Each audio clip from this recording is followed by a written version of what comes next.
from very early in my childhood, and I can't remember exactly how old I was, but my dad used to like, I grew up in Dallas, and my dad used to like to take us downtown, sometimes to visit his office, and then sometimes to go to lunch or do something else. And this one Saturday, we went downtown, and he wanted to show me what a pawn shop was. And I know I've told some joking stories. This is not a joking story, I assure you, in no way, shape, or form. And we went into this downtown pawn shop, and there on the wall, there was a set of prosthetic limbs, artificial legs, hanging on the wall. And I was a little bit confused, and I asked the proprietor, what are those? And he said, well, those are Joe's legs. He trades them in from time to time to get a little money.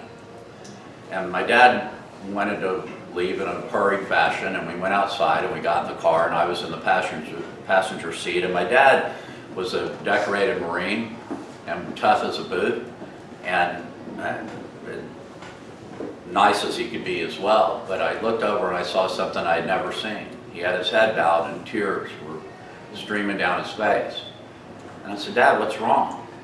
And he gathered himself and he said, son, no one should have to live like that. And it was an incredible lesson for a young boy, and something I've remembered my whole life, because in that moment, he taught me that it was, no matter how big you are, no matter how tough you are, it's okay to care, and it's okay to demonstrate compassion for your fellow human beings.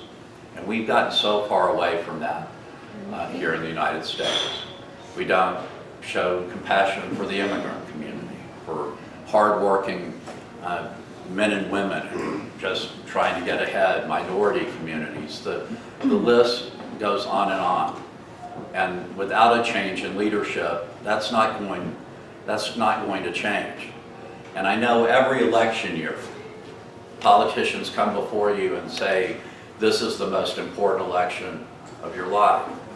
But I think most of us in this room tonight know that this one really is. We have to take our country back. And the only way we're going to take it back is together. And I hope you'll let me be your nominee for United States Senate.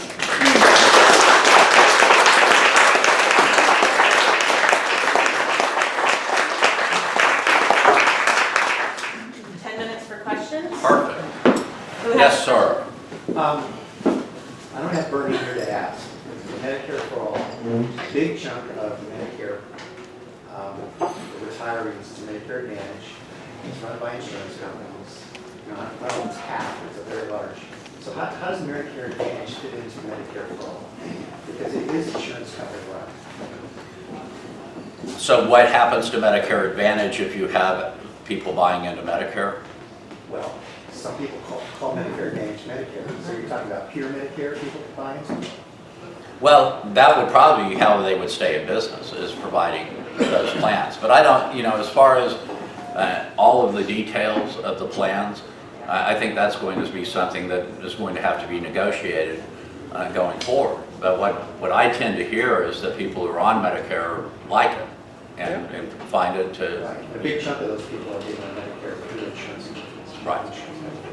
So, but that would obviously have to be addressed, and I think there are a lot of other questions that are going to have to be addressed. And it came, the other thing that came up the other day was the fact that, well, if you're going to let people stay on private insurance and people could buy into Medicare, well, who would stay on private insurance? And I said, well, that's a good question, and the hope would be that over time, maybe most people would see how well it was working and want to get away, but maybe they could stay in Medicare Advantage. But, there are a lot of other issues with healthcare right now that are going to need to be addressed. Or the Medicare prescription drug prices, something I failed to mention.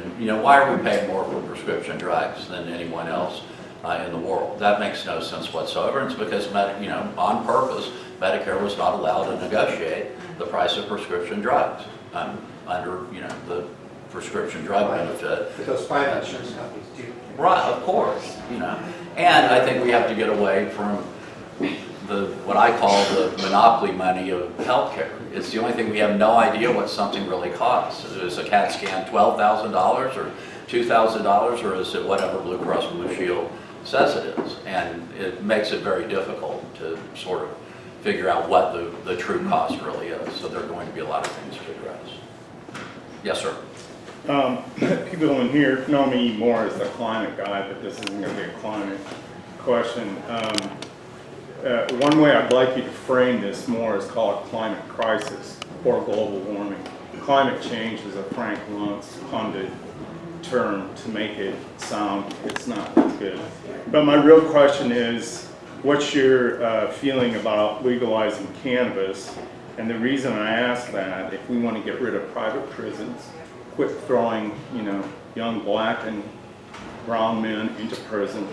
Also, fix up the border. I mean, that's probably the #1 drug coming across the border. And you take those 3 factors into consideration, plus the fact that a cannabis company has to do all its business in cash.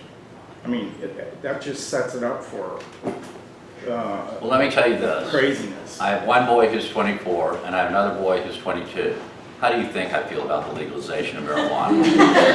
But therefore, I mean, I get what you're saying, but That's the one issue they really champion their father for. No, and look how much money we're losing, and of course you're right. I mean, one of the biggest offshoots from legalizing marijuana in Colorado was the security business, because they had these mountains of cash and they couldn't put it in banks, and so they were having, and everybody knew they were dealing in cash, so it became very dangerous. So, no, I agree with you completely. It's ridiculous. I think it would be great for farmers here, and it would be a huge cash crop, and that's the way things kind of evolve here in the United States, and I think they make a very legitimate point. Alcohol's probably not doing a whole lot of favors for people either. There are health consequences and what have you, and people are going to have to watch themselves and try not to abuse marijuana, and there are probably going to have to be programs for that and whatnot. But on the whole, I agree with you completely.